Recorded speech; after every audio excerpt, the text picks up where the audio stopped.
Assalamualaikum warahmatullahi wabarakatuh. Halo pemirsa, senang sekali rasanya hari ini saya Via Junita tentunya menemani Anda dalam program Bisnis Anda. Program yang mengupas sisi perjuangan dari para pelaku usaha dan membedah produk-produk yang dihasilkannya. Baik, tentunya pemirsa di rumah, saya Via Junita pastinya akan mengobrol-ngobrol bersama narasumber yang tentunya kita akan hadirkan di program Bisnis Anda kali ini. Dan pastinya ini masih seputar business woman gitu ya. Kita pastinya di sini sudah kehadiran Bu Nurjanah ini. Halo, assalamualaikum Bu Nurjanah. Bagaimana kabarnya? Baik, alhamdulillah. Waduh, ini senang banget sih bisnis Anda tuh rata-rata yang saya jadi ininya gitu ya. Waduh, keren-keren banget gitu. Apa namanya narasumbernya rata-rata perempuan luar biasa yang basicnya juga ibu rumah tangga gitu ya, kan, betul. Tapi membangun usaha gitu ya. Oke, mungkin sebelum kita ngobrol jauh gitu ya seputar apapun yang akan kita bahas pada kesempatan kali ini, mungkin Bu Nurjanah bisa sapa pemirsa Badar TV di rumah dulu nih dan memperkenalkan Ibu. Silahkan. Assalamualaikum warahmatullahi wabarakatuh. Saya Bu Nurjanah. Usaha saya adalah produsen kecap dengan brand kecap Oishi dan kecap Rusa. Usaha kami berdomisili di daerah Tambun Utara, Bekasi. Itu saja mungkin perkenalan awalnya. Tadi saya udah dijelaskan ya, berarti ininya di Tambun Utara ya. Betul. Masih di daerah Kabupaten Bekasi ini pemirsa, luar biasa sekali sih ya. Tadi mungkin di episode selanjutnya kita sudah banyak membahas usaha-usaha kayak makanan-makanan ringan, madu dan lain sebagainya. Nah mungkin ini adalah yang agak apa ya, baru mungkin ya, baru saya tahu gitu ternyata ada yang membuat kecap sendiri. Oh pemirsa di rumah ya. Ini mungkin bisa diperkenalkan Bu, ini kecap asin rusa. Iya, kecap asin rusa, betul Mbak. Ada kecap asin dan juga kecap manis. Kecap manisnya, betul. Ini sebelum ngebahas soal produknya nih pemirsa, aku pengen tahu dulu sih Bu, kenapa sampai pada akhirnya memilih usaha membuat kecap? Ya, jadi kalau bercerita sebenarnya memproduksi kecap ini bukan usaha pertama kami gitu ya. Usaha pertama saya justru sebetulnya di bidang offset printing dan itu bisa masih berjalan sampai sekarang walaupun bukan menjadi bisnis utama lagi sekarang. Usaha kedua saya justru bergerak di bidang pendidikan, itu pendidikan bahasa Jepang untuk mempersiapkan anak-anak yang ingin melanjutkan studi ke Jepang.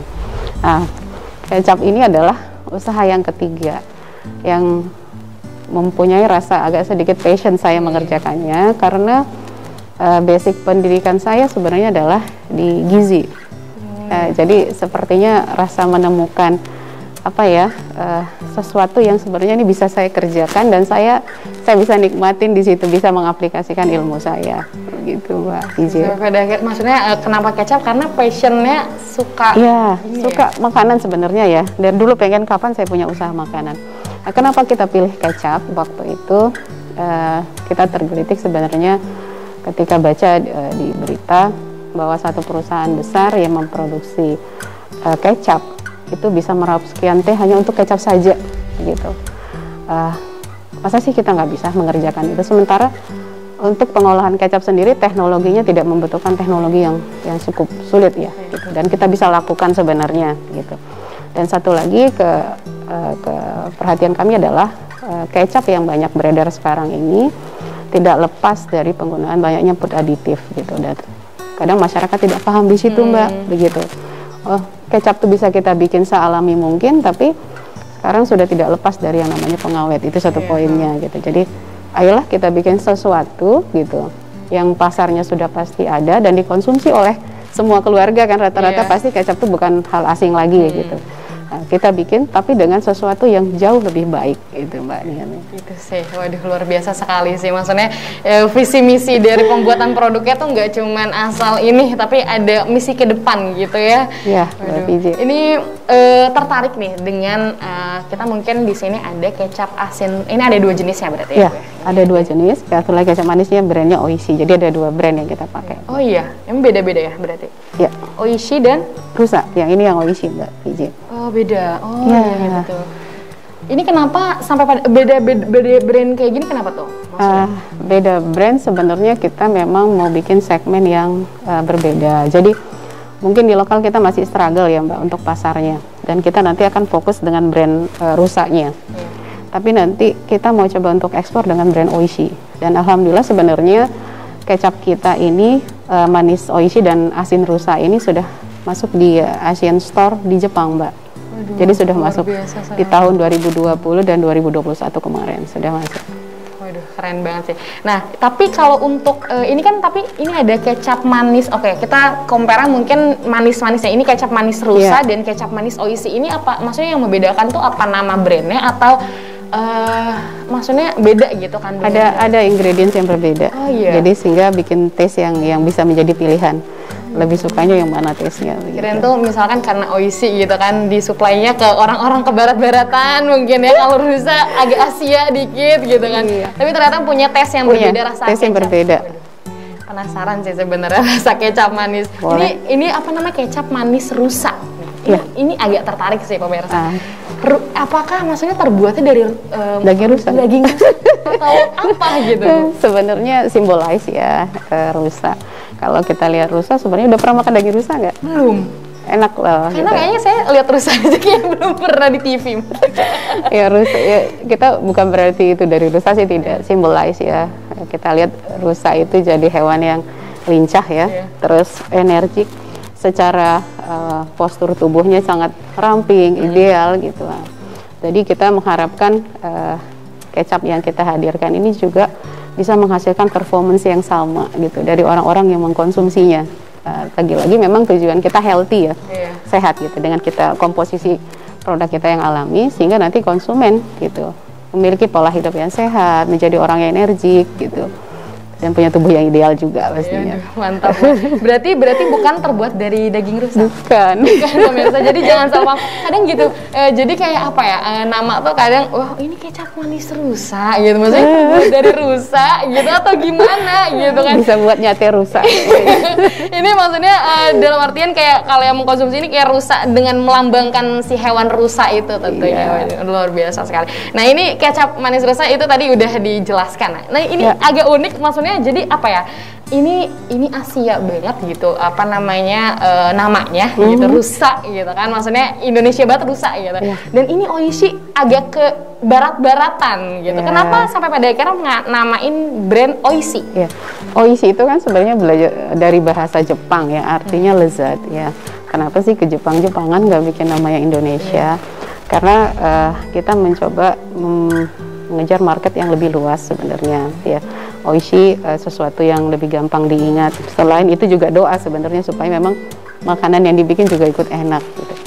Di samping itu kita punya background sebenarnya, saya dan teman-teman yang terlibat di sini ini tuh punya pengalaman pernah mengikuti studi di Jepang gitu, pernah ke sana. Ini sebagai salah satu mengikat emosional kita, dan kita tahu Jepang itu punya etos kerja yang bagus, bagaimana mereka memproses makanan itu dengan sebaik-baiknya, dengan kualitas yang terbaik. Nah, ini yang coba kita adopsi sebenarnya Mbak. Jadi makanya dari situlah ya, waduh keren banget sih, maksudnya latar belakang dari ininya tuh sangat memotivasi, mungkin kayak apa ya, sangat nggak kepikiran gitu latar belakangnya sejauh itu gitu kan. Waduh luar biasa sekali, maksudnya Jepang tuh apa namanya, jadi negara yang etos kerjanya yang mungkin kita bisa terapkan di Indonesia, betul. Iya, di lingkungan kita ya.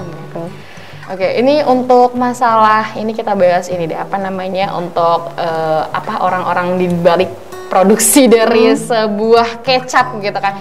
Apalagi mungkin agak aneh gitu ya Bu, maksudnya bukan agak aneh, agak anti mainstream gitu ya, mungkin kayak membuat produk kecap gitu. Mungkin kalau misalkan apa gitu kita buat yang ya udah basic dan lain sebagainya, ini kecap gitu kan.